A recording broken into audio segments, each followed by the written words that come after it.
किताब मुकद्दस में से यशायाह की किताब के 59वें बाब की तिलावत।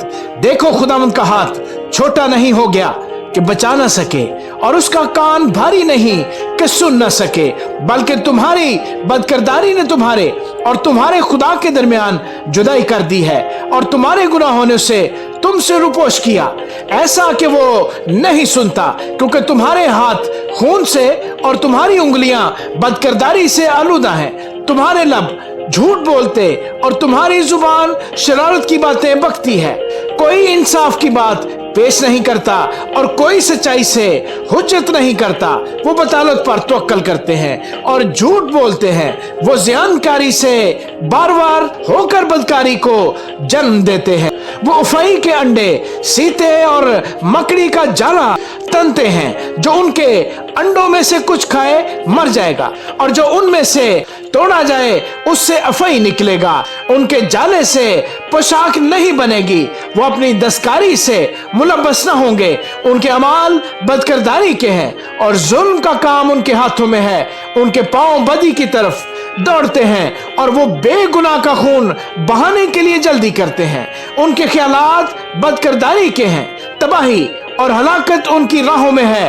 वो सलामती का रास्ता नहीं जानते और उनकी रविश में इंसाफ नहीं। वो अपने लिए टेढ़ी राह बताते हैं। जो कोई उसमें जाएगा सलामती को ना देखेगा, इसलिए इंसाफ हमसे दूर है और सदाकत हमारे नजदीक नहीं आती। हम नूर का इंतजार करते हैं पर देखो तारीकी है, और रोशनी का पर अंधेरे में चलते हैं। हम दीवार को अंधे की तरह टटोलते हैं, हाँ यूं टटोलते हैं कि गोया हमारी आंखें नहीं।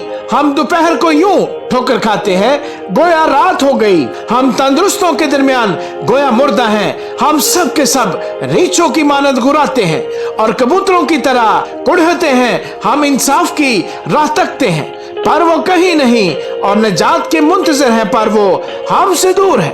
क्योंकि हमारी खताएं तेरे हजूर बहुत हैं और हमारे गुनाह हम पर गवाही देते हैं। क्योंकि हमारी खताएं हमारे साथ हैं और हम अपनी बदकिरदारी को जानते हैं कि हमने खता की, खुदावंद का इनकार किया और अपने खुदा की पैरवी से बरगश्ता हो गए। हमने जुल्म और सरकुशी की बातें की और दिल में बातिल तसव्वुर करके द्रोहगोई की। अदालत हटाई गई और इंसाफ दूर खड़ा हो रहा।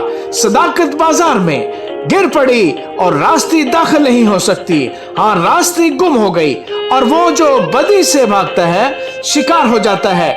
खुदावंद ने ये देखा और उसकी नजर में बुरा मालूम हुआ कि अदालत जाती रही, और उसने देखा कि कोई आदमी नहीं, और ताज्जुब किया कि कोई शिफायत करने वाला नहीं। इसलिए उसी के बाजू ने उसके लिए निजात हासिल की और उसी की रास्तबाजी ने उसे संभाला। हाँ, उसने रास्तबाजी का बख्तर पहना और निजात का खोद अपने सर पर रखा, और उसने लिबास की जगह इंतकाम की पोशाक पहनी और गैरत के जुबा से मुलब्बस हुआ। वो उनको उनके अमाल के मुताबिक जजा देगा, अपने मुखालफों पर कहर करेगा और अपने दुश्मनों को सजा देगा और जजीरों को बदला देगा। तब मगरब के बाशिंदे खुदावंद के नाम से डरेंगे और मशरिक के बाशिंदे उसके जलाल से, क्योंकि वो दरिया के सैलाब की तरह आएगा जो खुदावंद के दम से रवा हो। और खुदावंद फरमाता है कि सयोन में और उनके पास जो याकूब में खताकारी से बाज आते हैं, एक फिदिया देने वाला आएगा, क्योंकि उनके साथ मेरा अहद यह है। खुदावंद फरमाता है कि मेरी रूह जो तुझ पर है और मेरी बातें जो मैंने तेरे मुंह में डाली हैं, तेरे मुंह से और तेरी नस्ल के मुंह से और तेरी नस्ल की नस्ल के मुंह से अब से लेकर अब तक जाती ना रहेंगी। खुदावंद का यही इरशाद है। आमीन।